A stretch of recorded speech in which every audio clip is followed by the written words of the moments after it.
জাহিলিয়াতের যুগে যে সময় মানুষের জানমাল ইজ্জতের নিরাপত্তা ছিল না, যে সময় মানুষ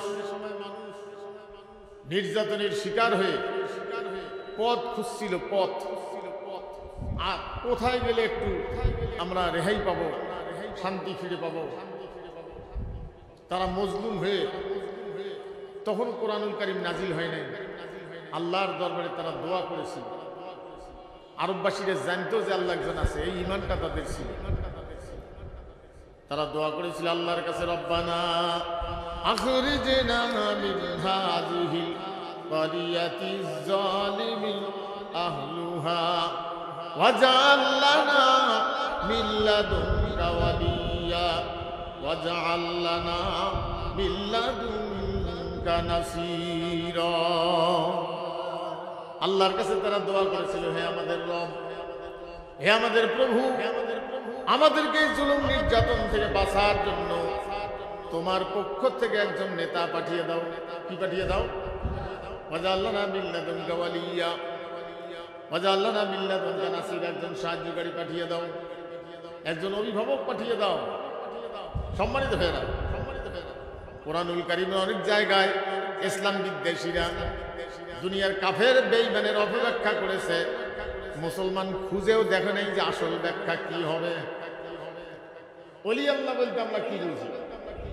ওলি আল্লাহ বলার সাথেই আমাদের যেটা বর্তমান বুঝে আসে, সমাজে এটা প্রচলন আছে যে একজন এমন মানুষ যে লোকটা কৃষি কাজ করে না, ব্যবসা করে না, চাকরি করে না, আল্লাহর সাথে তার ডাইরেক্ট লাইন, সে লোকটা খানকা পেতে বসে আছে, তাকে যদি কিছু হাদিয়ে দেওয়া যায়, সে যদি হাদিয়েকারীর ব্যাপারে আল্লাহর দরবারে দোয়া করে, আল্লাহ সেই দোয়া কবুল করতে বাধ্য।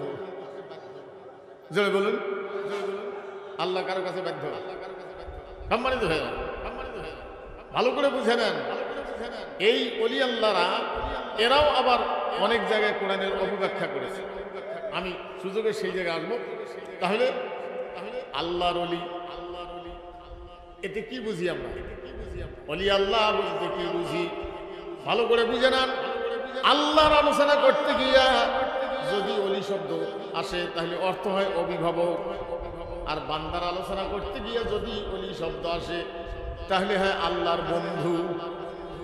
এই পৃথিবীতে যারাই আল্লাহর আইন চায়, আল্লাহর আইন যারাই চায়, তারাই আল্লাহর ওলি, তারাই আল্লাহর বন্ধু।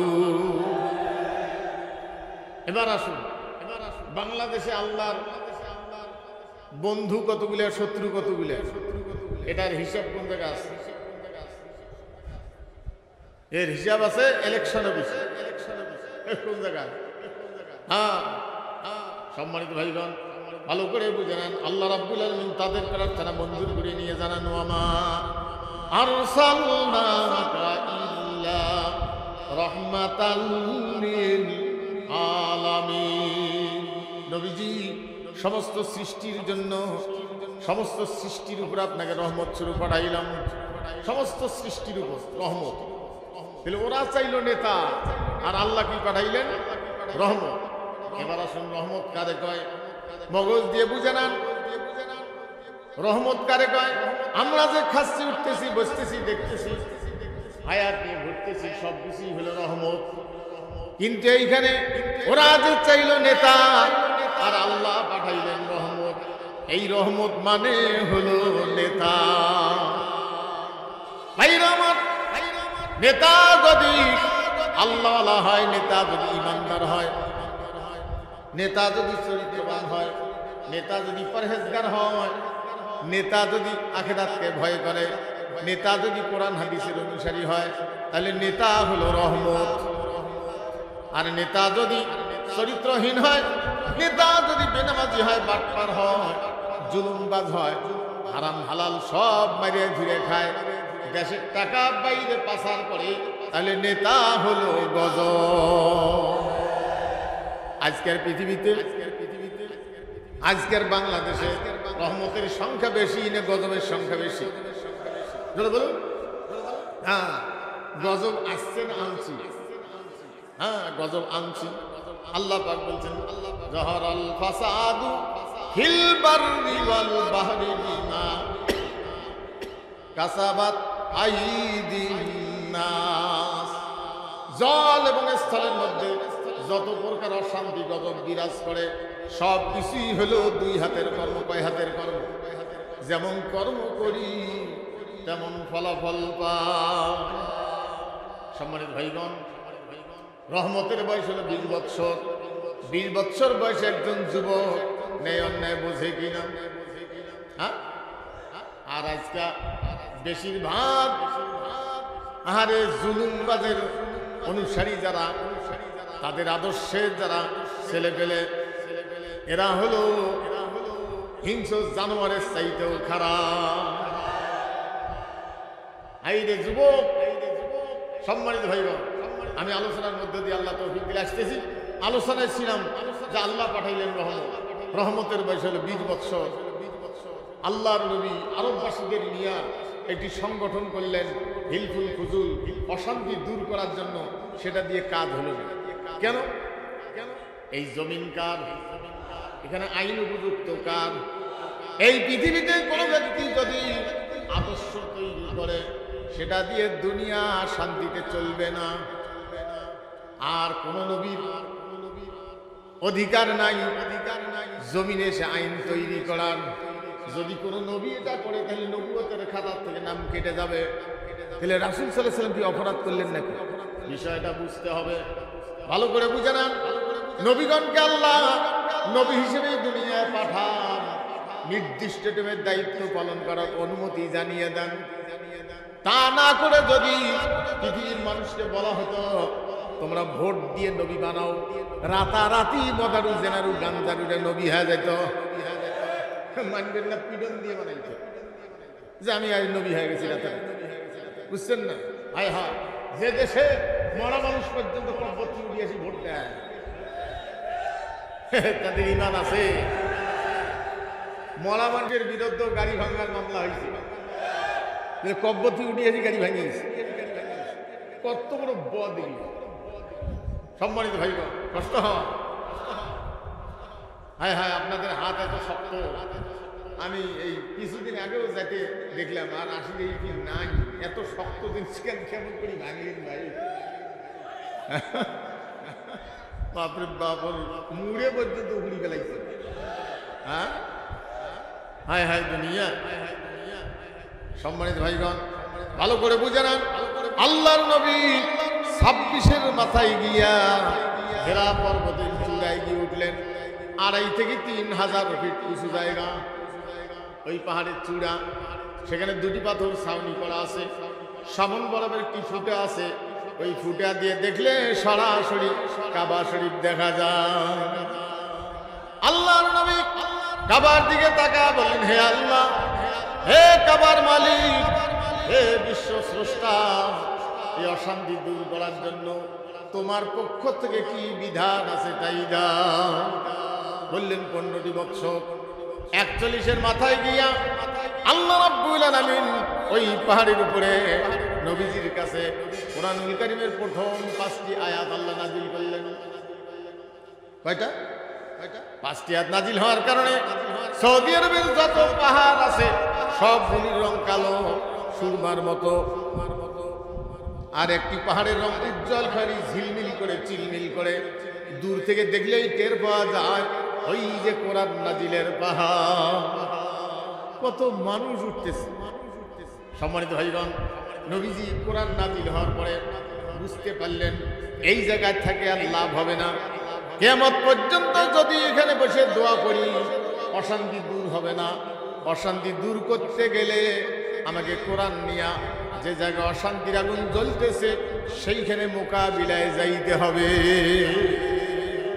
কারণ অন্যায়ের মোকাবিলা না করলে অন্যায় দূর হয় না। যে জাতি অন্যায়ের মোকাবিলা করতে গিয়ে ভয় পায় তাদের উপরে অন্যায় চাপিয়ে বসে, যেটার সূর্য উদয় হওয়া কঠিন হয়ে যায়। সম্মানিত ভাইগণ, নবীজি বাড়িতে চলে আসলেন, ঘরে বসে কোরআনুল কারীম তেলাওয়াত করেন। রাসূলকে কোরআন নাজিল হওয়ার শব্দটাই কি? পড়ো, ইকরা। কি পড়ো? জ্ঞান অর্জন করার জন্য পড়তে হবে। কি পড়তে হবে? কোরআন। জ্ঞানের মূল ভান্ডার হলো কি? কোরআন। সম্মানিত ভাইগণ, আল্লাহ নবী ঘরে বসে কোরআনুল কারীম তেলাওয়াত করেন। আল্লাহ পাক বলছেন, নবী আমার যে আয়াতটা আপনি পড়বেন, যতক্ষণ পর্যন্ত এটার মূল বক্তব্য আপনি বোঝেন নাই, ততক্ষণ পর্যন্ত ওই আয়াতটায় বারবার পড়বে।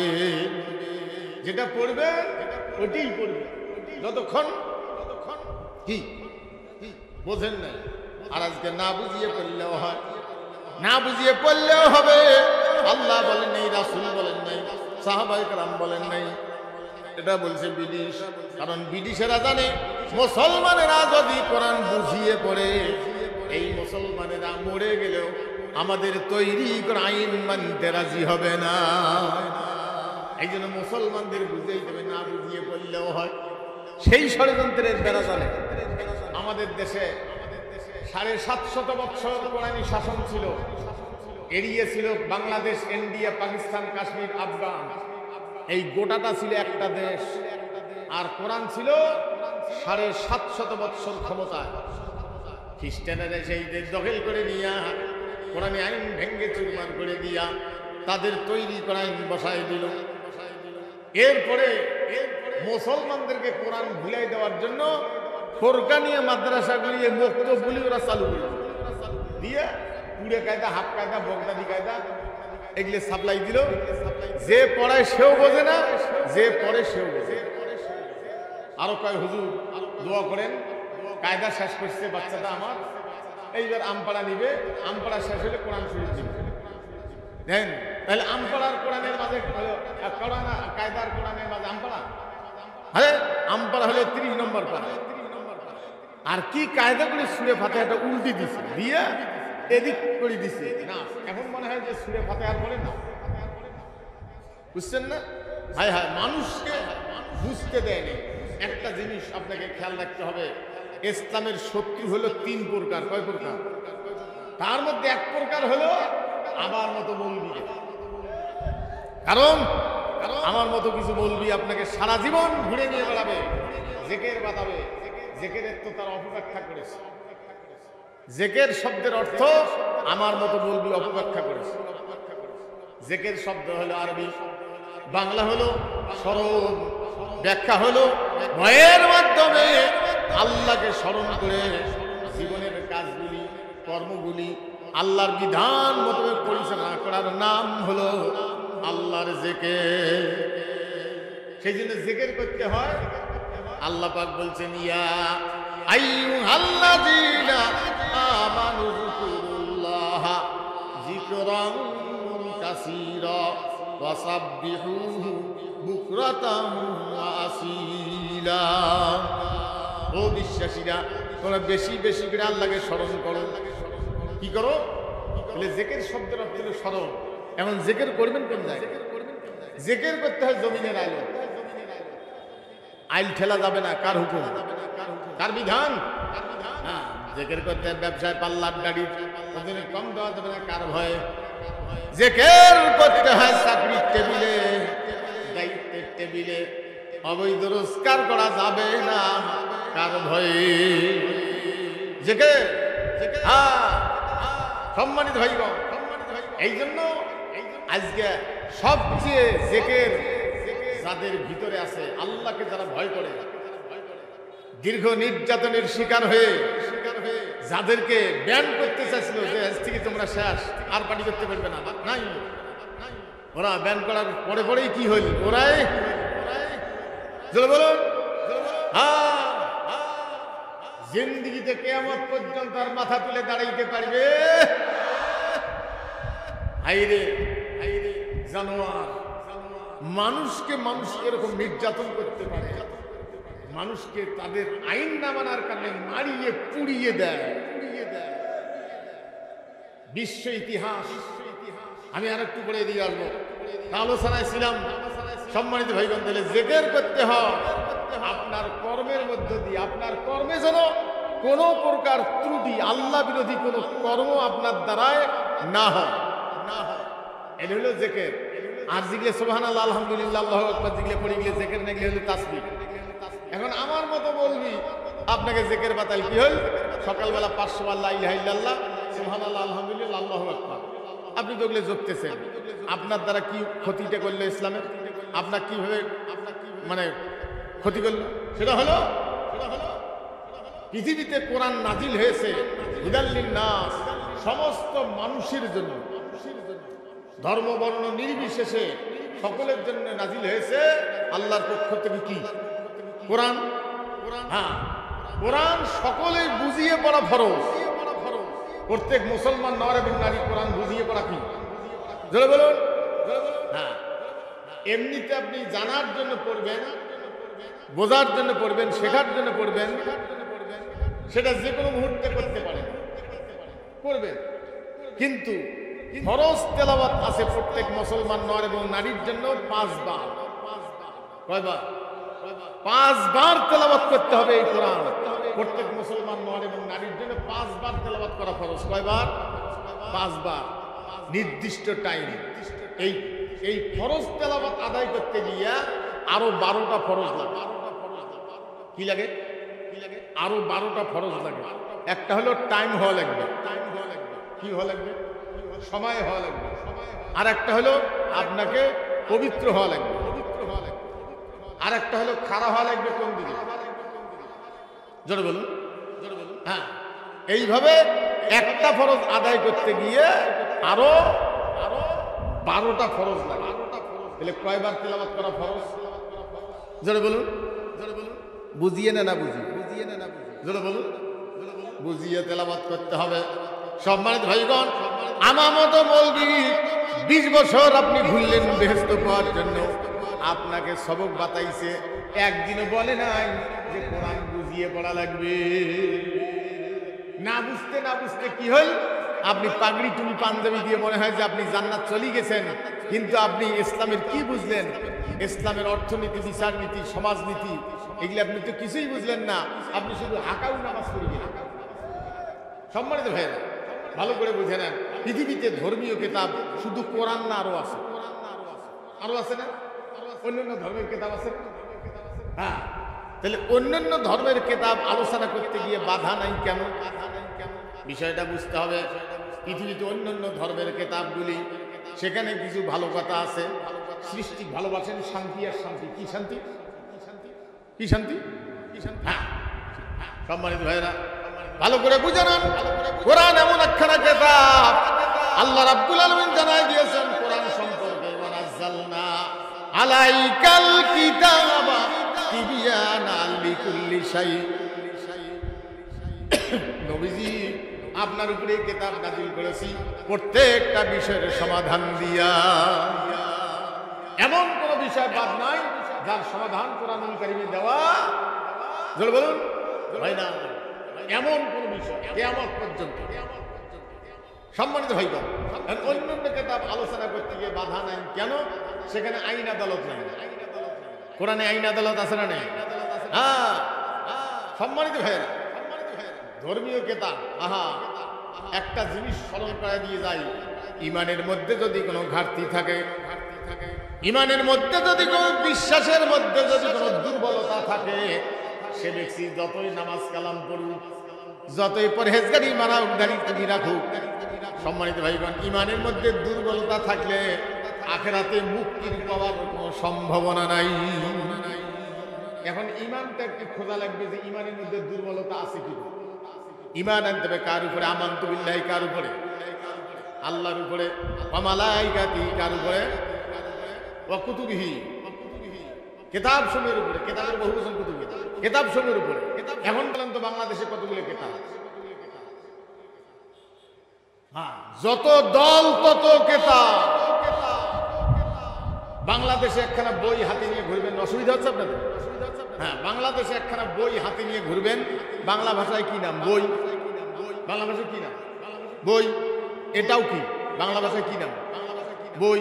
পৃথিবীতে যত বই আছে সব বইয়ের কথা মানুষের, আর এই বইয়ের কথা একমাত্র কার? আল্লাহ। হ্যাঁ, এখন আল্লাহ যে কিতাব দিয়েছেন, বই দিয়েছেন, তাহলে বাংলা ভাষায় এটার নাম হলো বই। যে কোনো বই হাতে নিয়ে ঘুরবেন, সৌদির ভাষায়, আরবি ভাষায়, সেটার নাম কি? কিতাব। হ্যাঁ, এখন আল্লাহ খানে কিতাব দিলেন। এই পৃথিবীতে কিছু মানুষ আল্লাহর বিধান ভালো লাগে না, নিজের স্বার্থ সিদ্ধি হয় না, চুরি করা যায় না, খুন করা যায় না, ক্ষমতায় থাকা যায় না, সেই জন্য এরা নিজেরা বসিয়ে বিধান তৈরি করে দলীয় নীতিমালা ধরেন তৈরি করছে জরিনে তার নীতিমালা লিখতে গিয়ে 70 পৃষ্ঠা হয়েছে, একখানে সিলেই করছে। ওটার নাম কি? বই। আরবি নাম কি? বলুন। হ্যাঁ, সলিমুদ্দিন আর একটা বানাইছে তার দলীয় নীতিমালা, ওটাও 60-65 পৃষ্ঠা, ওটা একখানে সিলেই করছে। বাংলায় নাম কি? আরবিতে নাম কি? কিতাব।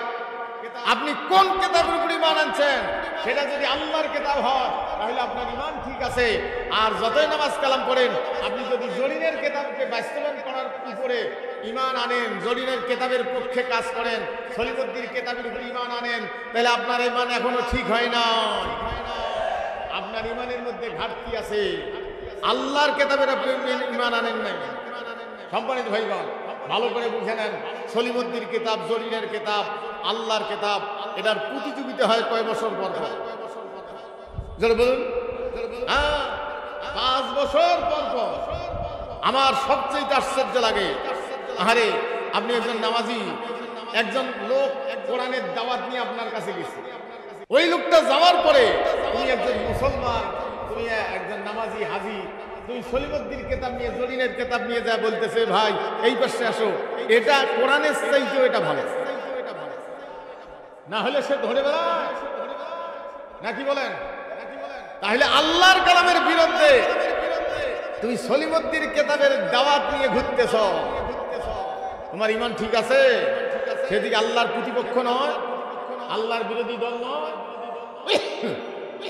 সম্মানিত ভাইগণ, এখন মনে করেন সলিমুদ্দিন কিতাবের পক্ষে একটা মিছিল বেড়াইছে, জরিনের কিতাবের পক্ষে একটা বাড়াইছে, আল্লাহর কিতাবের পক্ষে একটা বাড়াইছে। বলেন তো কোনটা শিরক মুক্ত? আর জরিনে সলিমুদ্দিনের কিতাবের পক্ষে যতই নামাজি হোক, হাজি হোক, মৌলবি হোক, এটা কি শিরক? শিরক যুক্ত। তাহলে আপনাকে খেয়াল রাখতে হবে, আর কোনদিন সলিমুদ্দিনের কিতাব, বসিরুদ্দিনের কিতাবের পক্ষে আর যাব না। আজ থেকে আল্লাহর কিতাবের উপর ঈমান আনলাম, এমন কোন কোন মুসলমান আছেন হাত তুলে দেখাইতে পারে?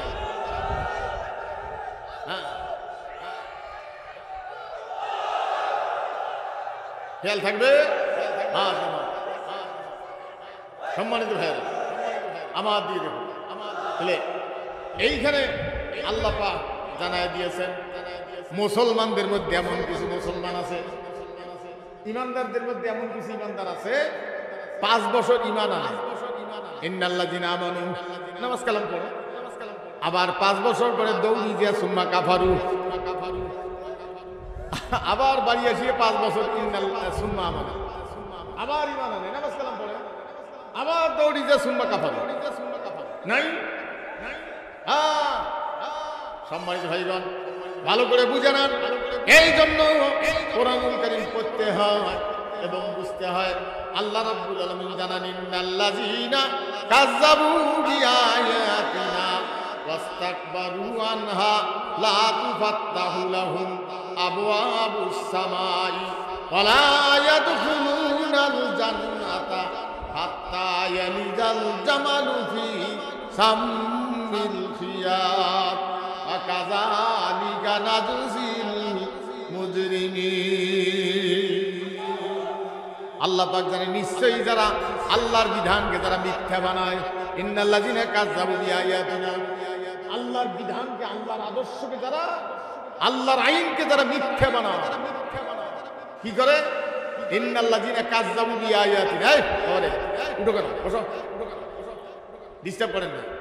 ইন্নাল্লাযিনা কাযযাবু বিআয়াতিনা, আল্লাহর আইনকে মিথ্যা বানায়, আল্লাহর জিকিরের চূড়ান্ত জায়গা, আল্লাহর জিকিরের শেষ জায়গা, এইখানে যদি আপনি জিকির করতে গিয়ে ভুল করেন, তাহলে আপনার গোটা জীবনের ইবাদত বরবাদ হয়ে যাবে। পৃথিবীতে যত কাজ করেন আপনার সঙ্গে মানুষ আছে, কিন্তু একটা জায়গায় যাওয়ার সময় আপনার স্ত্রীও যেতে পারবে না, আপনার সন্তান যেতে পারবে না, আপনার বাপ ভাই কেউ যেতে পারবে না, একাই যাওয়া লাগবে। কোন জায়গা? দূর কবর কেন্দ্র, ভোট জায়গা, 3 দিয়ে ঘিরে, ভূত, হ্যাঁ ওখানে আর কেউ আছে? কে আছে? আর কে আছে? কে আছে আরেকজন? আল্লাহ দেখতে চায় বান্দারে, আমি খাওয়াই, আমি পড়াই, আমি চোখ দিয়েছি, হাত দিয়েছি, কান দিয়েছি, নাক দিয়েছি, বান্দারে দেখি আমার আইন তোমার কাছে কেমন লাগে।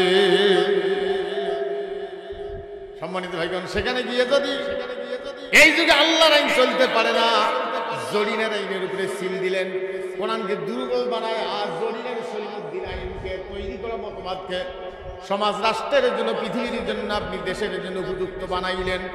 যখন আপনি জরিনার আদর্শের পক্ষে, সলিমুদ্দিন আদর্শের পক্ষে সিল দিলেন, আপনি হলেন আল্লাহর আদর্শের বিরোধী, কোরআন বিরোধী। আপনার নামাজ, কালাম, রোজা, টুপি, দাড়ি, পাঞ্জাবি সব কিছুই বরবাদ হয়ে গেল। সম্মানিত ভাইয়েরা, আল্লাহ পাক জানায় দিয়েছেন, নিশ্চয় যারা আল্লাহর আইনকে যারা মিথ্যা বানায়, অহংকার করে, অমুক পার্টি করি, পার্টির নেতা, আইরে দুনিয়া কি বিপদে ছিলাম বারে, কুত্তে কুত্তে মারামারি করে আর বহুরি জেল খাটে, কি বিপদে আসলাম, কষ্ট হয়।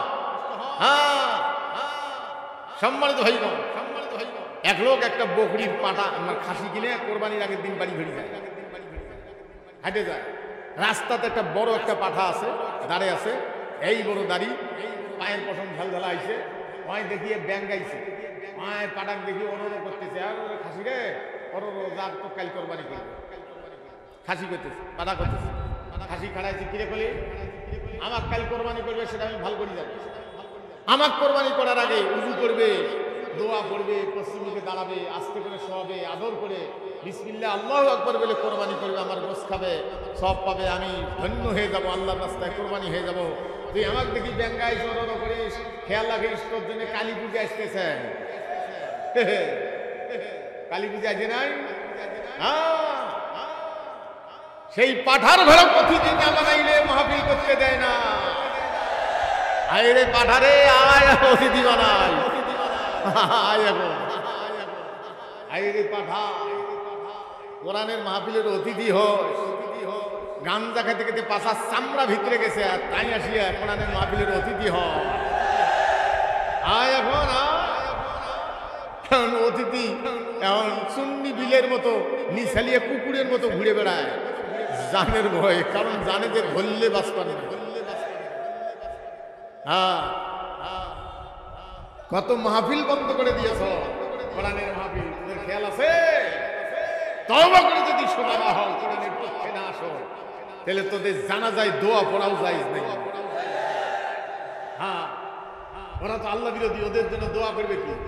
যদি মরি যায় আর যদি জানা যায় জান, দোয়া পড়া যাবে না, বলতে হবে যে আল্লাহ, আল্লাহু আকবার বলিয়ে বলতে হবে যে আল্লাহ, এই লোক, এই বদ, এই আহাম্মক, এই জুলুমবাজ, এর কারণে কোরআনের স্পষ্ট কথা বলতে পারি নাই, কম বড় ভালগড়ি কি দেশ, জাহান্নামের আগুনে ভালগড়ি জ্বালাস, আল্লাহু আকবার। হ্যাঁ, ওই জাহেলের জন্য দোয়া করবেন, মুনাফিকদের জন্য কোরআনে দোয়া করা নিষেধ করে দিয়েছেন আল্লাহ পাক, এদের জন্য দোয়া নেই যদি তওবা করে ফেরত না আসে। সম্মানিত ভাইয়েরা, ভালো করে বুঝে নেন, আল্লাহ পাক বলছেন যে আমার আইনকে মিথ্যা বানায়, অহংকার করে, আল্লাহ পাক বলছেন এদের জন্য আসমানের দরজা খোলা হবে না, এরা কোনোদিন জান্নাতেও যাবে না, সুসে ছিদ্র দিয়া যেমন কোনোদিন জান্নাত পারাপার হবে না, এরাও কোনোদিন আল্লাহর জান্নাতে যাবে না। সম্মানিত ভাইগণ, ভালো করে বুঝে নেন, হারে দুনিয়া, আপনার ছোট বাচ্চা একটা আছে না, নেই? ছোট ছোট বাচ্চা আছে না, কেলিমের বাবার গায়ে ধরে দাঁড়াইছে, বাপ খাইতে বসছে, দাঁড়াইছে, ডিমের কুসুম খাওয়ায়, মাছের ডিম খাওয়ায়, পুসপুস করে খায়, হঠাৎ করে পায়খানা করে ফেলছে, পাছা হঠাৎ করে বাচ্চার মা এই যেখান দিয়ে ডিম উল্টে দেয়, ওখান দিয়ে কেকড়ি ফেলে দিচ্ছে, দিয়ে ওটা পরিষ্কার করে মাইজা ওটা দিয়ে আবার বেগুনের ভাজি তুলি দেওয়ার জন্য দিচ্ছে। বাচ্চার বাবা কয় কি করলি, কয় যেটা তো তোমার বাচ্চা, ফেলাও, কালে মানজিছি, ফেলাও বলে মানজা, যতই মানজুক, যে কাণ্ডটা দেখছে, ঘটনাটা ওরা রুচি খুলে। সম্মানিত ভাইগণ, আরে 10টার সময় আল্লাহর বিরুদ্ধে, কোরআনের বিরুদ্ধে আর সেই হাত জোহরের নামাজ পড়ি মুনাজাত করেন, ওই মুনাজাত কবুল করতে আল্লাহর কেমনে রুচি হয়। তোমার হাত তো 10টার সময় তুমি নাপাক বানাইলা, হায় হায় কষ্ট হয়। সম্মানিত ভাইগণ, তাহলে আমার মতো বলবি আপনাকে কোরআন পড়ার থেকে বঞ্চিত করে দিয়ে, কোনটা আল্লাহর আইন কোনটা মানুষের আইন এটা বোঝার থেকে বঞ্চিত করে দিয়া, আপনাকে রাজপথ থেকে সরাইয়া আপনাকে জায়নামাজ বসায়া তসবিহ জপের লাগে দিছে। কার আইন চলে চলে? আপনি 20-30 বছর তার পিছনে ঘুরলেন। সম্মানিত ভাইগণ, দোষ গুণে মানুষ জুলুমের শিকার হয়েও আমি আর কি বলবো, ওগুলো তো বলা যায় না, বুঝছেন না। আমি থাকি এখানে, আর আমার গ্রামের বাড়িতে গাড়ি পোড়া মামলা এই বদেরা দিনে ধরেছে কুড়িগ্রামে। ওদেরকে ঠান্ডা করতে করে হাজিরে দিতে আমার 3.5 লক্ষ টাকা গেছে। এই বিজয়ের আগেও তার আগে তো কতদিন আপনারাও ছিলেন, মানুষের বাড়িতে রাত যাপন করার ঘুম ধরে না। শেষের মধ্যে জঙ্গল বাড়িতে এশার নামাজ পড়ে বসে থাকি চেয়ার নিয়ে, হাইরে মশার কামড়, বুঝছেন না। আরেকজন ব্যক্তি ফেসবুকে কান্নায় দুর্বল হয়ে পড়েছে যে আমি এক ব্যাগ রক্ত বিক্রি করে, নিজের শরীরে রক্ত বিক্রি করে মামলার হাজিরে দিয়েছি। এই মিথ্যা মামলা, এলে কি জাতি ভুলে গেছে? এই যে আমরা ভুলে যাব? হ্যাঁ, তাই বলে তোদের মতো দুর্বল আমরা না, আমরা, বুঝছেন না, তোদের মতো দুর্বল চরিত্রের অধিকারী না। আমরা যদি ওই রকম হতাম, স্বাধীন এই 5 তারিখের পরে তোমরা থাকতে পারতেন, একটা পোনাও থাকতে পারতেন। আমরা তো দুর্বল না। সম্মানিত ভাইগণ, কি অবস্থা দেখেন।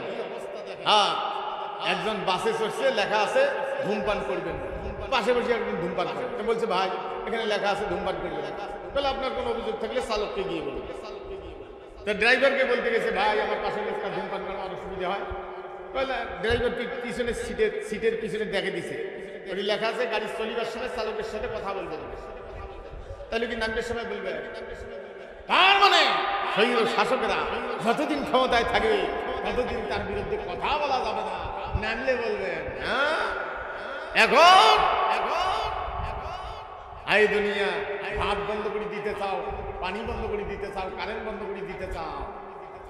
এই হাসিনা হ্যাঁ, ভাত বন্ধ করে দিতে চাই, সব বন্ধ করে দেবো। বন্ধ করার অধিকার তোর আছে। হ্যাঁ, অধিকার। শেষ পর্যন্ত ভাত 4টে খাবার পারলি না। দেখছেন ঘটনা? আল্লাহ পাক বলছেন ওয়াকাম মিন কারিয়াতিন আহলাকনাহা ফাজাআহা বাসুনা বায়াতান আও হুম কারাইলুন। কত জাতিকে আল্লাহ ধ্বংস করে দিয়েছে, বুঝছেন না? কত জাতিকে রাত্রিবেলায়, দিনের বেলায় যখন তারা খাওয়া দাওয়া করে জোহরের পরে দ্বীপ প্রহরে তাদেরকে ধ্বংস করে দিয়েছে। কত জাতিকে, কত জাতি। সম্মানিত ভাইগণ, তাহলে দ্বীপ প্রহরেও কাউকে ধ্বংস করেছিল জুলুমবাদ যারা দুনিয়ায় ছিল। তাহলে পালাইছে কখন? বিকেলে না সকালে? কখন? হ্যাঁ, ভাত 4টে পর্যন্ত খেতে পারে না। খেয়াল রাখিও সম্মানিত ভাইগণ, ভালো করে বুঝানান। এই জন্য কোরআনুল কারীম পড়তে হবে, বুঝতে হয়। এই বাংলাদেশে, এই ভারতবর্ষে কোরআনের রাজ ভাঙচুর করে দিয়া মুসলমানদের বোকা বানাইছে। এরপরে এরকম কিছু দালাল মৌলবি সেট করছে, যারা রাজপথ থেকে মানুষকে নিয়ে জিকিরের মধ্যে জায়নামাজ দিয়ে বসে যায়, আর ওদের জন্য জায়নামাজ মানে রাজপথ পরিষ্কার রাখে। এইভাবে মানুষকে ইহুদি নাসারাদের দালাল বানাইছে। আমার মতো কিছু বলবি বোঝেন নাই? আর সেই জাতিকে উদ্ধার করতে গিয়া কোরআন বুঝিয়ে পড়তে হবে। এই বাংলাদেশে একমাত্র দোষ দিয়ে মানুষ, আমি তা বলবো না যে কারো দোষ থাকতে পারে, আমি মানুষ দোষ থাকতে পারে, কিন্তু বাংলাদেশে কোরআন বুঝিয়ে পড়তে হবে, কোরআনের রাজ কায়েম করতে হবে। এটা একমাত্র বুঝিয়েছে বাংলাদেশ জামাতে ইসলাম। হ্যাঁ, ওদের ছিল, আগে ছিল কি ইসেলে সব, হ্যাঁ জেকেরের হই হল। আস্তে আস্তে সেখন ওই ইসেলে সবার মানুষ শুনবেন না যায় ঘুরি, এখন ওরাও লেখে তাফসীর মাহফিল। হ্যাঁ, তোমার পাশে যারা, তোমার পিছনে যারা ঘুরে, একটা লোককে শিখাইছ যে সুদ হারাম কোরআনের আয়াত বুঝিয়ে করতে হবে। তার কারণ আমার মতো মৌলবি যারা পাশে পাশে ঘুরে নিয়ে বেড়ায়, এরা জানে যে মানুষ যদি কোরআন বোঝে আমার খানকায় জীবনে আর আসবে না। এই জন্য কোরআন বোঝার থেকে বঞ্চিত করে দিয়েছে। কোরআনের 3টে শত্রু, তার মধ্যে একটা হলো এই মৌলবি। আল্লাহ পাক জানায় দিয়েছেন এদের কাছে যাওয়া যাবে না, এরা ধর্মের ব্যবসায়ীরা। আইয়ুহাল্লাযীনা আমানু ইন্না কাসীরাম মিনাল আহবারি ওয়ার রুহবানি লা ইয়াকুলুনা আমওয়ালান নাসি বিল বাতিলি ওয়া ইয়াসুদ্দুনা আন সাবিলিল্লাহ।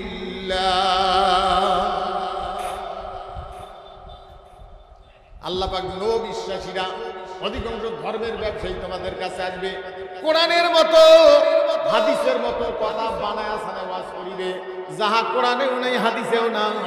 কোরআন হাদিসের মতো শোনা যাবে, কোরআনেও নাই হাদিসেও নাই। বৈরাগ্য জীবন ইসলাম মানে না। সম্মানিত ভাইগণ, ঈমান ঠিক করতে হয় সেই জায়গায় যেখানে বেঈমান হওয়ার জায়গা আছে। কথাটা বোঝেন? ঈমান কর্মবাদ দিয়ে ঈমান ঠিক করার জায়গা ইসলামে নাই। কর্মবাদ দিয়ে মুসলমান, কর্মবাদ দিয়ে ইসলাম মানার জায়গা আছে বৈরাগ্য জীবন ইসলাম মানা। আর আমার মতো মৌলবি ওয়াজ করছে যাহা কোরআনে নেই হাদিসে নেই, সেটা কি?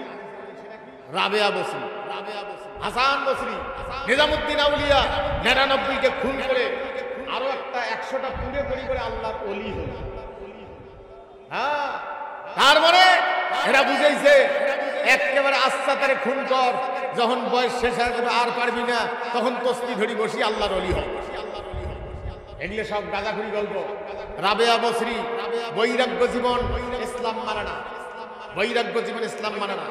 সম্মানিত ভাই, আরো একটা দেখেন, কোরআনে আল্লাহ পাক বলছেন যে আমি পৃথিবীতে খলিফা পাঠাইতে যাচ্ছি। ওয়াইজ কালা রাব্বুকা লিল মালাইকাতি ইন্নী জাইলুন ফিল আরদি খলিফা। ও ফেরেশতারা, আমি জমিনে খলিফা পাঠাইতে যাচ্ছি। কি পাঠাইতে যাচ্ছি? খলিফা মানে কাপড় কাটা। কি ক্লিয়ার করে কথা। ও ফেরেশতারা, আমি জমিনে রাজনীতিবিদ পাঠাইতে যাচ্ছি যারা আমার আদর্শ দিয়ে রাজত্ব করবে, সমাজ রাষ্ট্র চালাবে। হ্যাঁ, আর সেখানে এই পীরেরা মৌলবীরা আমার মতো মৌলবী ওয়াজ করে বাদশাহ ইব্রাহিম ইবনে আদম রাষ্ট্রীয় দায়িত্ব পালন করা বাদ দিয়ে জঙ্গলে চলে গেল। রাষ্ট্রীয় দায়িত্ব পালন করা বাদ দিয়ে জঙ্গলে চলে গেল আল্লাহর ওলি হওয়ার জন্য। এটা যদি বৈধ হয় তাহলে কোরআনের আয়াতটা অবৈধ হয়। কোরআনের আয়াতের সাথে সাংঘর্ষিক। সংসার বাদ দিয়ে, দায়িত্ব বাদ দিয়ে জঙ্গলে চলে যাওয়া ইবাদতের ইসলাম এটাকে অনুমোদন দেয় না।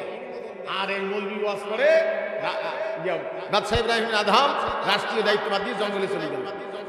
হ্যাঁ হ্যাঁ, সম্মানিত এগুলো ওয়াজ করে আর কানা শ্রোতা আহম্মদ মৌলবি ওয়াজ করে আর কানা শ্রোতা বসি বসি শুনে কান্দে কেটে তবাকারী বাড়ি যায় জীবনে রাজনীতি করে।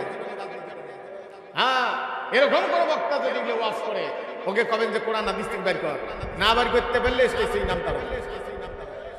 এরকম নোংরা ওয়াজ চলবে না যেগুলো কোরআন হাদিসের সাংঘর্ষিক। সম্মানিত ভাইগণ, তাহলে কোরআনুল কারীম বুঝিয়ে করতে হয়। সম্মানিত ভাইয়েরা, আপনারা ভালো করে বোঝেন, কোরআন বুঝলে আমার মতো মৌলবীর বাড়ি তার খানকা মানে পয়সা ধরি মানুষ দৌড়বে না। এই জন্য আল্লাহ পাক বলছেন, ও বিশ্বাসীরা, অধিকাংশ ধর্মের ব্যবসায়ী তোমাদের কাছে আসবে, কোরআনের মতো হাদিসের মতো কথা বানায় ওয়াজ করিবে, যাহা কোরআনেও নেই হাদিসেও নাই, কোরআন হাদিসের মতো শোনা যাবে। এভাবে ওয়াজ করিয়ে তোমাদের চোখের বাণী নাকের জীবন একসাথ করিয়ে তোমাদের পকেটের পয়সাগুলি তারা নিয়ে খাবে আর তোমাদেরকে আল্লাহর রাস্তার থেকে সরাবে।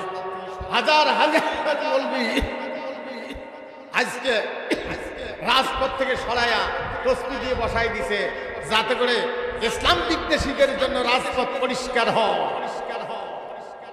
আমি আর একটা কথা বলবো, মনে কিছুলেন না, আমার মতো এক মৌলবীর বইয়ত লেখা আছে যে কোন বুড়ি বলে তার নাতি মরি গেছে, ধরি বসি কান্দে। এমন ওই দিক দিয়ে আল্লাহর বলে অলি যায়, কিসের যায়, জিজ্ঞেস করছে বুড়ি কান্দো কা? বলে আমার নাতি মরি গেছে। হ্যাঁ, বলে বেটা মরি গেছে, নাতি নিয়ে আসলাম, নাতিও মরি গেছে। আরে তখন বলে ও জীবনটা ফেরত দিছে। এই আল্লাহর ওলি বলে জীবনটা নিয়ে পিসে বেলা নিয়ে ফেরত দিছে। তা আল্লাহ বলে বলছে যে তুই যে ওর জীবনটা দিলি, তা আমার কথাটা জিজ্ঞেস করবি না? বলে তোমাকে কি জিজ্ঞেস করবি? এটা একজন পিসেবের বইয়ের লেখা আছে। আজকে তারাই বলতেছে জামাতের আকীদা খারাপ, জামাতের আকীদা খারাপ না তোমাদের আকীদা খারাপ। কাক কি শিখাও? সম্মানিত ভাইগণ, আজকে সব প্রকাশ হয়ে যাচ্ছে। তাহলে আলোচনায় ছিলাম যে আল্লাহর কালাম বুঝিয়ে করতে হয় কয়বার? যেটা বলুন কয়বার? 5 বার। আরে দেখেন খোদার কালাম, আল্লাহর কালাম, আল্লাহর কালাম যতই শুনবেন ততই মধু। সূরা ফাতিহা বারবার শুনি, বারবার পড়ি, বিরক্ত লাগে? বিরক্ত লাগে? আজান বারবার শুনি, তারপরে বিরক্ত লাগে? কত মজার লাগে আজান শুনলে। ভালো শুনলে যখন আরো আজান দেয় কোনো ছেলে, কোনো মুয়াজ্জিন, তখন আস্তে আস্তে আর শুনবার মনে, কাজ কাম ছাড়িয়ে শুনবার মনে। সম্মানিত ভাইগণ, তাহলে কয়বার করতে হবে? জোরে বলুন কয়বার? বেলা উঠের আগে একবার, বেলা উঠের আগে একবার। তাই বলে কোনো কারণে যদি বেলা যদি উঠি যায় কোনো কারণে, তাই বলে ইচ্ছে করি করবেন সেটা কিন্তু আমি বলি নাই। আবার কেউ বলি বলেন না, বলে বেলা উঠের পরে পরিবেশ করছে, ওরা আমি বলি না, কোনো হামলাটা বলেন। কোনো কারণে যদি বেলা উঠি যায় তাহলে ফরজ গেল কয়টা? একটা। ওয়াক্ত মতো আরো কয়টা ফরজ আছে? আরো 12টা।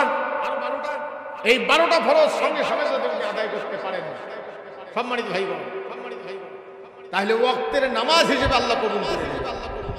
যদি আপনার আগ্রহ থাকে, আল্লাহর ভয় থাকে, ভালো করে বুঝে নেন। সম্মানিত ভাইগণ, আল্লাহ রাব্বুল আলামিন কোরআনুল কারীম নাজিল করলেন 5 বার করতে হবে।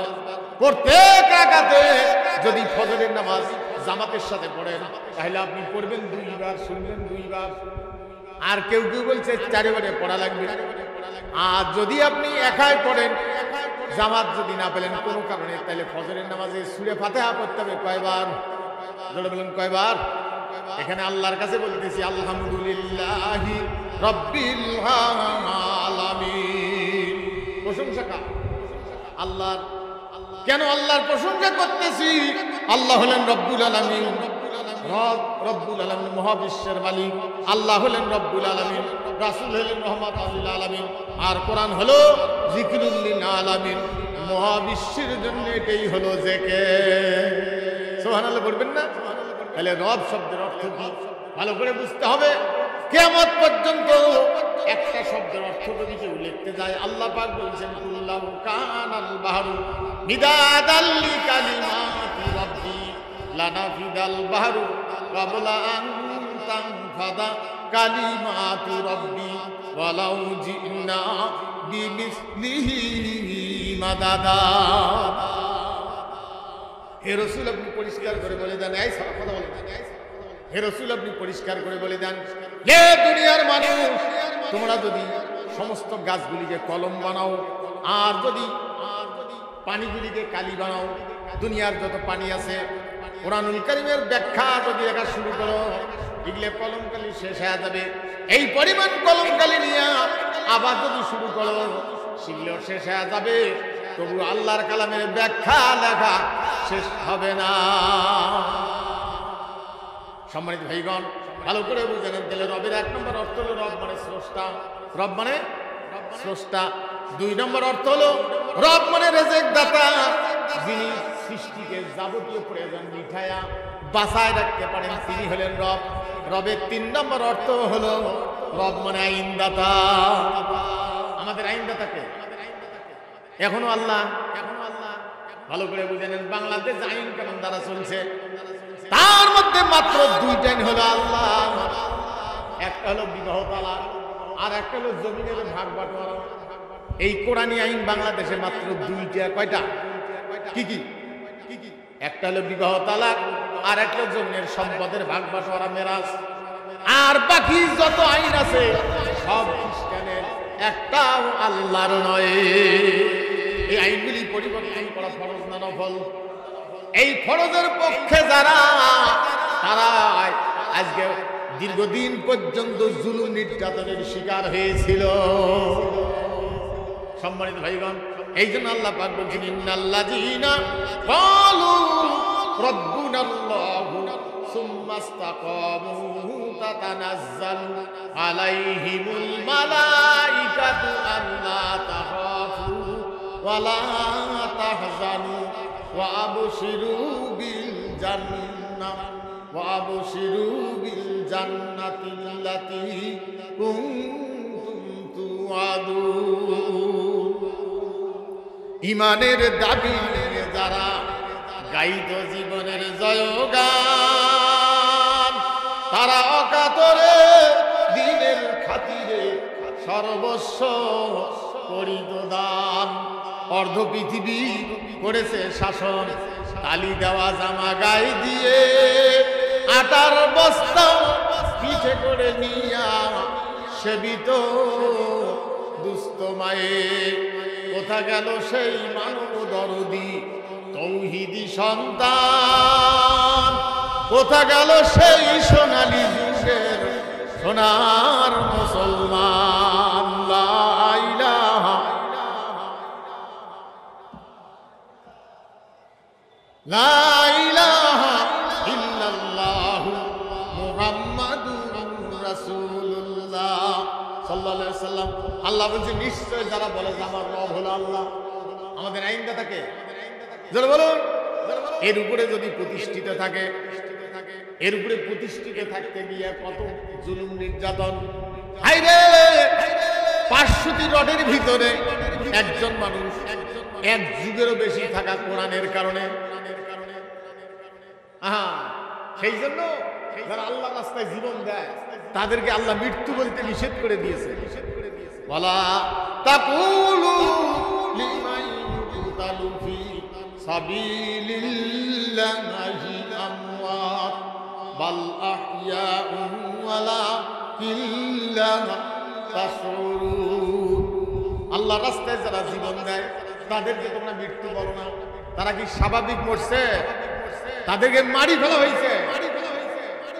হ্যাঁ, বিশ্বনন্দিত কণ্ঠ আল্লামা শহীদ আল্লামা দেলোয়ার হোসেন সাইদি, যার গোটা বিশ্বে যার জন্য জানাজা দোয়া হয়েছে, গাইবানা জানাজা হয়েছে। হ্যাঁ হ্যাঁ, আর তোমার নেতা মরার পরে কয়জন জানাজায় গেছে? শেখ মুজিব মারা যাওয়ার পরে কয়জন? হ্যাঁ, সম্মানিত ভাইগণ, হায় হায়, তাহলে তাকে মারি ফেলা হয়েছে। তাহলে আল্লাহর এই সাক্ষ্য দিতে গিয়া, আল্লাহকে রব বলে স্বীকার করতে গিয়া, এটাকে এর উপরে প্রতিষ্ঠিত থাকতে গিয়া কত জুলুমের শিকার হওয়া লাগবে।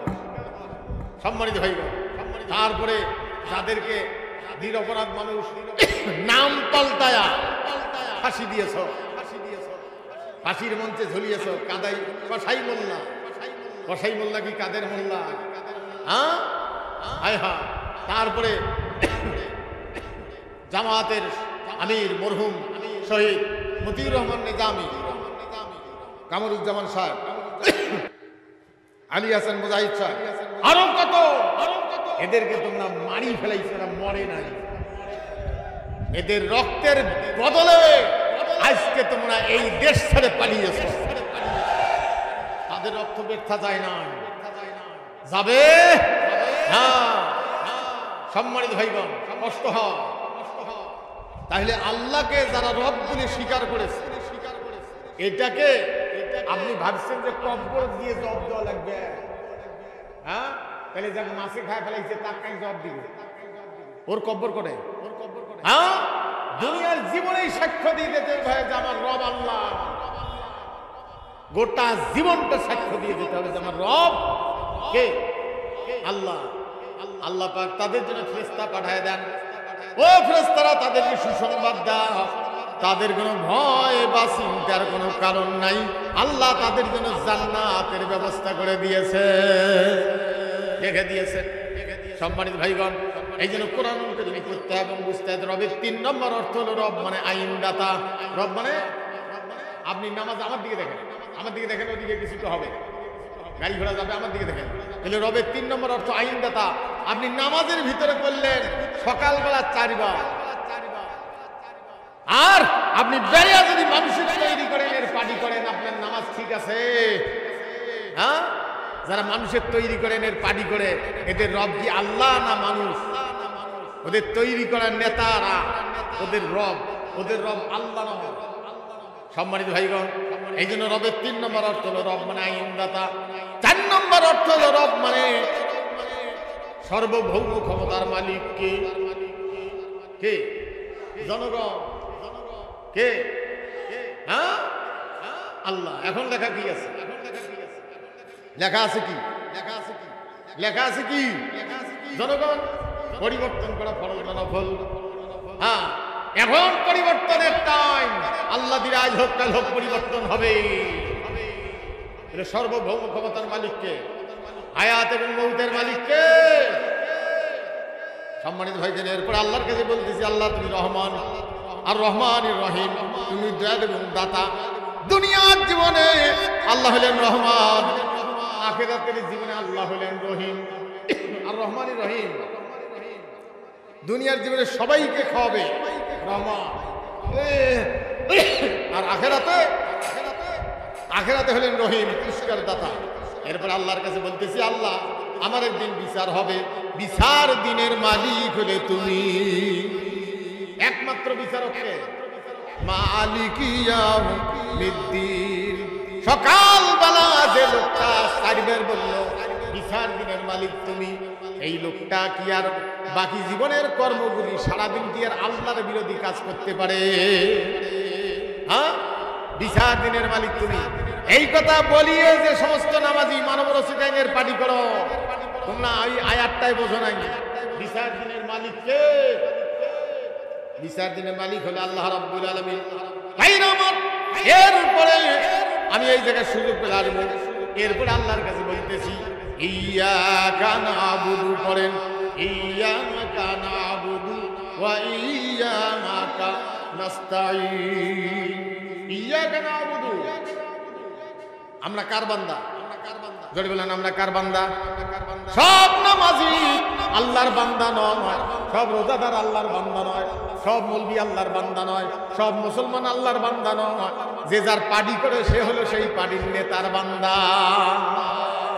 বান্দা সৃষ্টির মধ্যে তফাৎ আছে, বান্দা সৃষ্টির মধ্যে তফাৎ আছে, আপনাকে বুঝতে হবে। না বুঝলে আপনি শিরক মুক্ত হতে পারবেন না। সৃষ্টি সবাই কাজ, সকল কিছু কাজ সৃষ্টি, কিন্তু সবাই আল্লাহর বান্দা না। আল্লাহর বান্দা হলো তারা যারা আল্লাহর আইনের পক্ষে, আর যারা জরিনের আইনের পক্ষে তারা জরিনের বান্দা। সলিমুদ্দিন আইনের পক্ষে যারা তারা সলিমুদ্দিন বান্দা, বসরনের আইনের পক্ষে যারা তারা বসরনের বান্দা। আল্লাহর বান্দা হতে পারে নাই। তাহলে বসরনের বান্দা সলিমুদ্দিন বান্দার মধ্যেও নামাজি আছে না নাই? জোরে বলুন। হ্যাঁ, তাহলে আল্লাহর বান্দা হওয়া লাগবে। আমরা কার বান্দা? জোরে বলুন। এখানে একটা আপনাদের কাছে আমার জিজ্ঞাসা, আজ থেকে আর জলিনের বান্দা থাকবো না, সলিমুদ্দিন বান্দা থাকবো না, একমাত্র আল্লাহর বান্দা হব। এমন কোন কোন মুসলমান আছেন? হাত তুলে দেখাইতে পারে। হ্যাঁ, কার বান্দা আমরা? আল্লাহ। আর জরিনের বান্দা হলে তারা জরিনের আইনের পক্ষে যারা পার্টি করে, সলিমুদ্দিন আইনের পক্ষে যারা পার্টি করে তারা কার বান্দা? সলিমুদ্দিন বান্দা। তাহলে বান্দা সৃষ্টির মধ্যে তফাৎ আছে। আমরা হলাম আল্লাহর বান্দা। ভাইরা আমার, আল্লাহর বান্দা থাকতে গিয়া, আল্লাহর বান্দা হইতে গিয়া আল্লাহ রসুলকে মক্কায় থাকতে দিলেন না। 13 বছর পর তিনি আসলেন মদিনায়। প্রথম যুদ্ধ হলো বদর, তারপরে দ্বিতীয় যুদ্ধ কোনটা? উহুদ। 3 নম্বর যুদ্ধ কোনটা? খন্দক। খন্দকের যুদ্ধে আল্লাহ রসুল 2টা যুদ্ধ করলেন। মানুষের ভাত খাওয়ার টাইম নাই, ইনকামের টাইম নাই, বাচ্চা কাচ্চা দেখার টাইম নাই। রাসূল সাল্লাল্লাহু আলাইহি ওয়াসাল্লাম এই অবস্থায়, আবু সুফিয়ান আসতেছে 20,000 সৈন্য, আর আল্লাহ নবী পরামর্শ করছেন কি করা যায়। সালমান ফারসি রাদিয়াল্লাহু আনহু 350 বছর হায়াত পাইলেন। এই সাহাবী বললেন, নবীজি আপনাকে পরামর্শ দেওয়ার অধিকার আমার নাই, যোগ্যতা আমার নাই, কিন্তু আপনি যেহেতু চাইলেন এই জন্য একটু পরামর্শ দেই। আপনি শোনেন, আমার জীবনের অনেক অভিজ্ঞতা আছে, আমি বিভিন্ন জায়গায় সে অভিজ্ঞতা নিয়ে পাইছি। আমরা মদিনা রক্ষা করতে গিয়া আমরা যেন উহুদের ময়দান মতো না হই, পিছন দিক থেকে আক্রমণ যেন না করে, এই জন্য আমরা 3 বার লম্বা, 30 ফিট চওড়া, 15 ফিট গভীর একটা খাল খনন করব। আমি ওইখানে গিয়া খন্দকের ওই জায়গাটায় গিয়ে আলী রাদিয়াল্লাহু আনহু মসজিদ, একটা মসজিদ আছে ওখানে 2 রাকাত নামাজ মানুষ পড়ে, আমি করলাম। পড়িয়ে ওটে দেখি ওরে আল্লাহ অনেক উঁচু, ওঠা যায় কিনা, কিছু দূর ধরিয়ে শরীর ফুলে না, আর সবাই ছাড়ি যায় নাকি, এত উঁচু। আল্লাহ রসুল 3000 সাহাবায়ে কেরামগণকে নিয়ে ওটার খুশরা শুরু করে দিলেন। ভাইরা আমার, আল্লাহ নবী একবার মাটি বহন করে, সাহাবায়ে কেরামগণ একবার মাটি বহন করেন। এখানে একজন সাহাবী মাটি তুলে দিতে গিয়া, জাবের রাদিয়াল্লাহু আনহু মাটি তুলে দিতে গিয়া দেখতেছেন আল্লাহ নবী মনে হয় কয়েকদিন ধরা খায় না, পিঠ যেন পেটের সঙ্গে লাগিয়ে গিয়েছে। আল্লাহ রসুলকে বললেন আমি একটু বাড়ির থেকে আসি। রাসূলকে বলল অন্যান্য সাহাবীরা, নবীজি অন্যান্য দলের নেতারা, ধর্মের নেতারা, তারা আদেশ দেয় আর তার অনুসারীরা পালন করে, আপনি বসে থাকে, আপনি বিশ্ব নবী, আপনি মাটি কাটেন, আমাদের কষ্ট হয়। আল্লাহ রসুল বলছেন সাহাবীরে, ও সাহাবায়ে কেরামগণ শোনো, আমি যে মাটি কাটতেছি এটা তোমাদের আসলে কষ্ট হয়, এটা মাটির ডালি নয়, এটা হলো নবুয়তের বোঝা। আল্লাহর নবী জাবের রাদিয়াল্লাহু আনহু বাড়িতে গিয়া 2-3টে রুটি তৈরি করার মতো আটা আছে, বকরি জবাই করে পাক করার জন্য দিয়ে আসলেন। রাসূলকে জোহরের নামাজ পড়ে নিয়ে যাবেন, চুপ করে কানে কানে বলছে। আল্লাহ রসুল বললেন, ও সাহাবীরা, জোহর পড়ে জাবেরের বাড়িতে সকলের দাওয়াত। জাবের রাদিয়াল্লাহু আনহু চিন্তাযুক্ত হলেন। তারপর একটা সান্ত্বনা মনে, আমি দাওয়াত দিয়েছি আল্লাহ রসুলকে, আর আল্লাহ রসুল দাওয়াত দিয়েছেন বাকিদেরকে, বাকি দায়িত্ব রসুলের আমার নয়। রাসূল সাল্লাল্লাহু আলাইহি ওয়াসাল্লাম দিয়ে গামলা রুটির মধ্যে চাদর দিয়ে, তার চাদর দিয়ে ঢেকে রেখে বলছে হাত দিবা আর বাদ দিবা, খুলবা না। 3000 সাহাবী সবাই রুটি তৃপ্তি ভরে খাইল। এরপরে আল্লাহ রসুল মাটি কাটেন। সম্মানিত ভাইগণ, কি অবস্থা ছিল দেখেন। মদিনার চতুর্দিকে ইহুদিরা যারা চুক্তি ভঙ্গ করেছে, এরা আবার খবর দেয় নাকি, এই জন্য চতুর্দিক থেকে রাসূল পাহারাদার নিযুক্ত করলেন। পাহারাদার নিযুক্ত করতে গিয়া, ইসলাম রক্ষা করতে গিয়ে দেখেন আল্লাহ রসুল একদল সাহাবী এসে ওই 5 মাইল বা 6 মাইল 10 মাইল 20 মাইল দূর থেকে আসি বলতেছে, ওখানে 2-1 আছে খবরিয়াল বলল, নবীজি এত দূরে তারা আছে। আল্লাহ রসুল চিন্তা করলেন এই সময়ের মধ্যে আমাদেরকে এই খনন করা শেষ করা লাগবে। রাসূল বললেন কাটো। জোহরের নামাজের টাইম হয়ে গেল বলে কাটো, আবার আসরের নামাজের টাইম হয়ে গেল বলে না, এই দিক থেকে আসতে বলতে হুজুর এত দূর আছে। আবার কোন মদিনার কাফের বেঈমানেরা গিয়া চুক্তি ভঙ্গ যারা করেছে, ওরা যেন তাদের কাছে খবর দিতে না পারে, এই পাহারাদার রাখলেন। আল্লাহ রসুল আসরের নামাজ বললেন আগে করো, মাগরিবের নামাজ পড়ে এশার নামাজের সময় রাসূল সাল্লাল্লাহু আলাইহি সাল্লাম সম্পূর্ণ খোঁড়া শেষ করে দিয়া বাকি নামাজ সবগুলো নামাজ একত্রিত হয়ে করলেন। আল্লাহর নবী মদিনার মানুষেরা 3000 সাহাবী যুদ্ধের পোশাক, লৌহ বর্ম তারা পোশাক করলেন। এরপরে মহিলাদেরকে, বাচ্চাদেরকে, দুর্বল পুরুষদেরকে একটা তাঁবুর ভিতরে রাখলেন। আল্লাহর নবী কাফেরেরা আসিয়ে দেখতেছে কি অবস্থা। তারা 20 দিন পর্যন্ত অপেক্ষা করলো। লৌহ বর্ম বিশ্ব নবী এবং সাহাবায়ে কেরামগণ লোহার পোশাক পরা অবস্থায় দিন রাত তারা একসঙ্গে মানে ওই অবস্থায় যুদ্ধরত অবস্থায় ছিলেন। আল্লাহর নবী এরপরে একজন কাফের আব্দে হুদ, একজন কাফের, আরো কয়েকজন, সেখানে আবু জেহেলের বেটাও ছিল ইকরামা, আসিয়া বলতেছে কে আসো, আসো, আমাকে জাহান্নামে পাঠাই দিবা, তুমি জান্নাতে যাবা, কে আসো, আসো। আল্লাহ রাসূল বলছেন কে আসো যাও, আব্দে হুদের সাথে লড়াই করবে কেউ যায় না। আলী রাদিয়াল্লাহু আনহু বললেন ইয়া রাসূলুল্লাহ সাল্লাল্লাহু আলাইহি ওয়াসাল্লাম আমি। আল্লাহর নবী বলছেন তুমি ছেলে মানুষ, তুমি থাকো, তুমি খাটো মানুষ, ছোট মানুষ, বয়সে মানে কম একদিকে, আর দৈহিক দিক থেকে তার চেয়েও লম্বা মানুষ আছে। আল্লাহ রাসূল বলছেন কে আছে, এখনো দাঁড়ায় না। এবার আলী রাদিয়াল্লাহু আনহু বললেন যে নবীজি আমি। আবার বললেন কে আছে, এবার আলী রাদিয়াল্লাহু আনহু বললেন নবীজি আমি। আল্লাহ রাসূল এবার নিজের পাগড়িটা খুলে আলী রাদিয়াল্লাহু আনহু মাথায় দিয়া, এরপরে ঢাল দিয়া রসুলের একজন একটা তরবারি, 10টা তরবারি ছিল, জুলফিকার একটা তরবারি আলী রাদিয়াল্লাহু আনহু হাতে দিলেন। আলী রাদিয়াল্লাহু আনহু যখন ওখানে গেল, আর ওই আব্দে হুদ বলতে যে ভাতিজা এখানে কেন আসছে, বলে তোমাকে কলেমার দাওয়াত দিতে, ইসলাম কবুল করো বলছি, ওগুলো কথা বাদ দাও, কেন আসছে বলে তোমার সাথে যুদ্ধ করার জন্য আসছি। বলে তুমি এত ছেলে মানুষ, বলে আমি যুদ্ধ করার জন্য আসছি।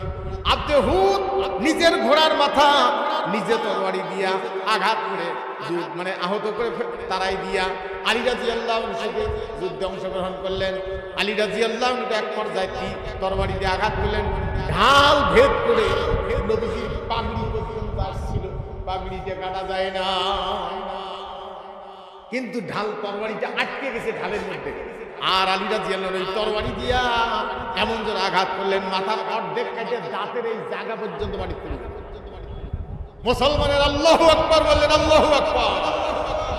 সম্মানিত ভাইগণ, আল্লাহর নবী এরপরে আবু জেহেলের ছেলে শুধু আরো পাল্লা ধরছিল, আর একটা ওই গর্তের মধ্যে পড়ে আটকে গেছে, ওটা একেবারে মারিয়ে দিল। দিয়ে আল্লাহর নবী চিন্তা করলেন কি করা যায়, 25 দিনের কাছাকাছি হচ্ছে। কাফেরদেরকে নিয়ে কিছু চুক্তি করলেন, মানে আলোচনা করলেন যে মদিনায় কিছু খেজুর দেব। ওই যারাই মদিনাবাসী যারা ইহুদি চুক্তি ভঙ্গ করেছে, যে তোমরা কিছু এরকম নাও, মদিনার এই যুদ্ধটার থেকে ওদেরকে সরায় দাও।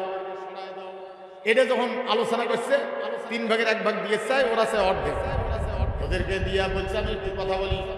আনসারদের সাথে আলোচনা করলেন, ওরা বলছে নবীজি আমরা ইসলাম কবুল করার আগে একটা খেজুর তাদের দেই নাই, তারা ইসলাম কবুল করে তাদেরকে খেজুর দেব, এটা দেব না, তরবারি দিয়ে তাদেরকে বিদায় করে দেব।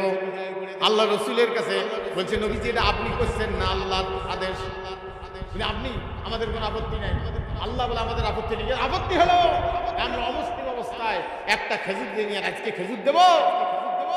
এরপরে আল্লাহ রসুলকে একজন সাহাবী এসে বললেন নবীজি এর মাঝখানে কাফেরেরা ওরা চিন্তা করলো যে 2-1 নয়, গোটা ভরাট করিয়ে এর উপর দিয়ে অনেক সংখ্যক লোক আমরা প্রবেশ করবো, 20,000।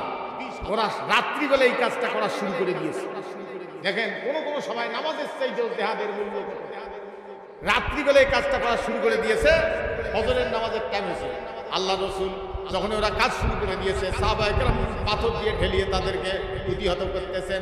ফজরের নামাজের টাইম হয়ে গেল, আল্লাহ রসুল নামাজ পড়বেন। জিবরাইল আলাইহিস সালাম আসে বলছেন নবীজি আল্লাহ বলছেন নামাজ পড়ে হবে, আপনি যুদ্ধ চালিয়ে যাও।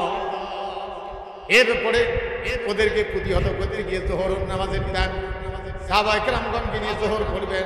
জিবরাইল আলাইহিস সালাম আসে বললেন নবীজি এখনই না, আপনি জোহরের নামাজ পড়ে হবে। আবার আসরের টাইম জিবরাইল আসে আগতে বললেন এখনই হবে না, আপনি যুদ্ধ চালিয়ে যান, নামাজ পড়ে হবে।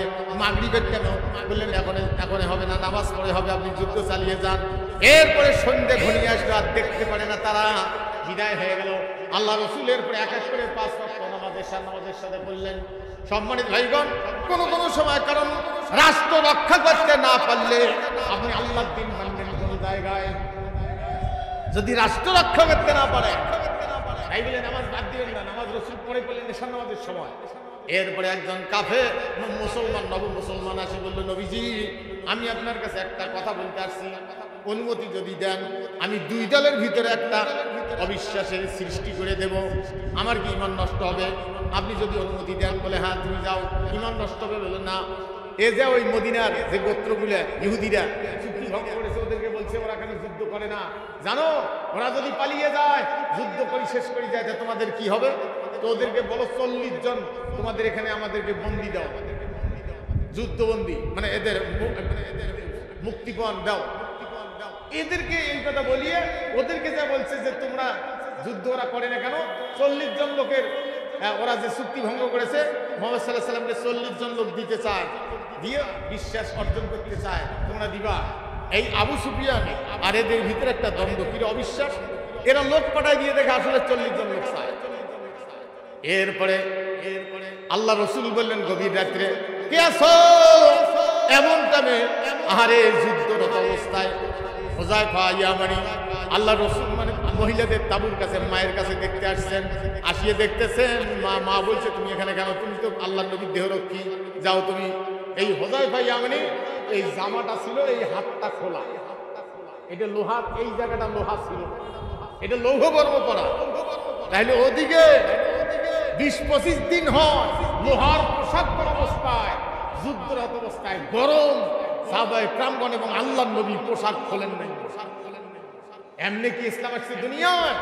এরপরে আল্লাহ রসুল বললেন কিয়াস মানে হুযায়ফা ওই মানে আসিয়ে তীর ঢুকে গেল। আসিয়ে হুযায়ফা ইয়ামানি, এই হুযায়ফা ওই হুযায়ফা তীরটি ওই জায়গায় ঢুকিয়ে গিয়ে হাতটা এমন ভাবে অকেজ হয়ে গেল, রাসূল সাল্লাল্লাহু আলাইহি সাল্লাম তাকে চিকিৎসার জন্য মদিনার মসজিদের কাছে একজন মহিলা ডাক্তার ছিল, চিকিৎসক, তার অধীনে ওই তাবুর কাছে দিলেন চিকিৎসা করার জন্য। আল্লাহর নবী এরপরে পাঠাইলেন কে আসো, আসো হুযায়ফা মুহাজির হুযায়ফা, আল্লাহ রাসূল বললেন কি আসো, আবু সুফিয়ানের খবরটা নিয়ে আমাকে দিতে পারবে, কিন্তু আর কোনো কাজ করতে পারবে না, কেউ দাঁড়ায় না। 3 নম্বর আল্লাহ রাসূল বললেন হুযায়ফা উঠো, আবু সুফিয়ানের খবরটা নিয়ে আসি আমাকে দাও। রাত হলো গভীর, আল্লাহ রাসূল পাঠাইতে যাচ্ছেন। এবার আল্লাহ রাসূল থেকে দোয়া করলেন, হে আল্লাহ, তোমার এই বান্দাকে খবর আনার জন্য পাঠাচ্ছি, তুমি তাকে উপর থেকে হেফাজত করবা, জমিনের নিচ থেকে হেফাজত করবা, ডান দিক থেকে বাম দিক থেকে সামন থেকে পিছন থেকে হেফাজত করবা। আর বলছে তুমি সুযোগ পেলেও কারো উপরে অস্ত্র পরিচালনা করবা না। হুযায়ফা গিয়ে প্রায় 7 মাইল দূরে 20,000 লোকের তাবু, আবু সুফিয়ান এই রাত্রে টের পাইলে কি হবে। এত যখন তাবুত থেকে রাসূলের কাছ থেকে বাইরে হয়ে গেছে, হুযায়ফা বলতেছে আমাকে যেন একটা বেষ্টনী যেন আমাকে এমন ভাবে সুন্দর হেফাজত করতেছে, আমি সেখানে না গরম না শীত, আমাকে আর কোনো আঘাত লাগবে না, এরকম একটা জিনিস আমি আমার চতুর্দিক থেকে দেখতেছি। তারপরে হুযায়ফা গিয়ে খুঁজে খুঁজে দেখে তা আবু সুফিয়ান খাচ্ছে, গভীর রাত। সেখানে খাওয়ার পরে বলছে তোমাদের সাথে আমার কথা আছে, সবাই আসো। ওখানে বলছেন আমাদের শত্রু আছে নাকি দেখো। তার মানে চতুর্দিক থেকে ফেরেশতা দিয়ে আপনার বদরের যুদ্ধে অংশগ্রহণ করেছে, আর ওইখানে চতুর্দিক থেকে তারা নারায় তাকবীরের ধ্বনি দিচ্ছে। আর ওরা এত দুর্বল হচ্ছে, শীত বৃষ্টি বাতাস আর থাকতে পারে না। এমন অবস্থায় গিয়ে ওই তাঁবুর কাছে দেখতেছে আবু সুফিয়ান ওদেরকে ডাক দিয়ে বলছে আমরা যুদ্ধ করব না, চলো মদিনায় চলে যাই। এরা বলছে হ্যাঁ হ্যাঁ চলে যাই। রাসূলের কাছে সেই সংবাদটা দিলেন। আসি দেখেন আল্লাহ নবী নামাজরত অবস্থায় আছেন, নেতার শরীফ এইটা পরিচয়। একজন লোককে সংবাদ পাঠাইতে গিয়া আনতে গিয়া আল্লাহ নবী নামাজে দাঁড়িয়ে আছেন। আল্লাহ রাসূলের পরে টের পাইলেন হুযায়ফা ঠক ঠক করে কাঁদতেছে। জানে নবীজি নামাজ শেষ করে নিজের কম্বলটা দিয়ে জড়াই ধরে তাকে একটু গরম করে নিয়ে বললেন হুযায়ফা কি খবর। বিস্তারিত শোনার পর আল্লাহ রাসূল হাসলেন, আবু সুফিয়ান কাল চলে যাবে। এরপর আল্লাহ রাসূল বললেন হুযায়ফা তোমার সুসংবাদটা শোনো, তুমি আমাকে কাফেরদের খবর নিয়ে এসে দিছো, তুমি আখিরাতে আল্লাহর জান্নাতে আমার সাথে আমার সঙ্গে জান্নাতে থাকিবা। সম্মানিত ভাইগণ, এরপরে আবু সুফিয়ান পালাচ্ছে। রাসূল সাল্লাল্লাহু আলাইহি ওয়াসাল্লাম অপেক্ষা করলেন যে এখনই যুদ্ধের পোশাক খোলা যাবে না, 25 দিন, আরো 12 দিন। 25 12 কত? যুদ্ধের লৌহ পর্ব পড়া। রাসূল চিন্তা করলেন যে আবার ঘুরে আসতে পারে নাকি, সেই জন্য রাসূল সাল্লাল্লাহু আলাইহি সাল্লাম যুদ্ধের পোশাক ওই পর্যন্ত খোলা বন্ধ করে দিলেন। ইসলাম কি এমনি আসছে দুনিয়া? সম্মানিত ভাইবেন, এরপরে রাসূল সাল্লাল্লাহু আলাইহি সাল্লাম বললেন যুদ্ধের পোশাক খোলো। যখন খুলতে বলছেন দুই একজন খুলছে, জিবরাইল আলাইহিস সালাম আসি হাজির হয়েছেন। ইয়া রাসূলুল্লাহ সাল্লাল্লাহু আলাইহি সাল্লাম আপনি যুদ্ধের পোশাক খুলতে বললেন কেন? এখনো ফেরেশতারা যুদ্ধের পোশাক খোলে না। ফেরেশতারা জিবরাইল আলাইহিস সালাম আসিয়ে লোহা মানে পোশাক পরিয়ে সেখানে যুদ্ধের অবস্থান অংশগ্রহণ করলেন। এরপরে রাসূল সাল্লাল্লাহু আলাইহি সাল্লাম অপেক্ষা করলেন, করিয়ে বললেন চলো এখন ওইখানে গিয়া ওই ইহুদি গোত্র যারা চুক্তি ভঙ্গ করেছে ওদেরকে অবরোধ করতে হবে। আসরের নামাজ দিয়ে আল্লাহ আপনাকে ওখানে করতে বলছে। কেউ কেউ রাস্তায় করছে, রাসূল সাল্লাল্লাহু আলাইহি সাল্লাম নিষেধ করেন নাই। ওখানে গিয়ে আসরের নামাজ পড়ার পরে রাসূল সাল্লাল্লাহু আলাইহি মাগরিব পড়ার পরে বেশ মানে 25 দিন পর্যন্ত অবরোধ করে রাখলেন। তাহলে হিসাব করেন এখন লোহার পোশাক পরা অবস্থায় এই লোকগুলো কত দিন ছিল, আর আমরা সামান্যতম কষ্ট অনুভব করতে রাজি না, কষ্ট স্বীকার করতে রাজি না। সম্মানিত ভাইগণ, এই জন্য আপনাকে বুঝতে হবে রাসূলের আদর্শের সৈনিক আমরা জীবনে জীবন দিতে পারি, পরাজয় হতে পারি না। সম্মানিত ভাইগণ, কষ্ট হয় আপনাদের রাত গভীর। আমি আপনাদের কাছে শেষবারের মতো বলতে চাই, সম্মানিত ভাইগণ, তাহলে আমরা কার বান্দা? জোরে বলুন, এবার বলেন তো আমরা কার উম্মত? কান পেতে শুনে না, সব নামাজি রাসূলের উম্মত নয়, সব মুসলমান রাসূলের উম্মত নয়, সব হাজী রাসূলের উম্মত নয়। যে যার পার্টি করে সে হলো সেই পার্টির নেতার উম্মত। যারা জরিনার পার্টি করে তারা কার উম্মত? যারা সলিমুদ্দিন পার্টি করে তারা কার উম্মত? হ্যাঁ সম্মানিত ভাই, আর যারা কোরআন হাদিসের পার্টি করে তারা কার উম্মত? হাত তুলে দেখাইতে হবে।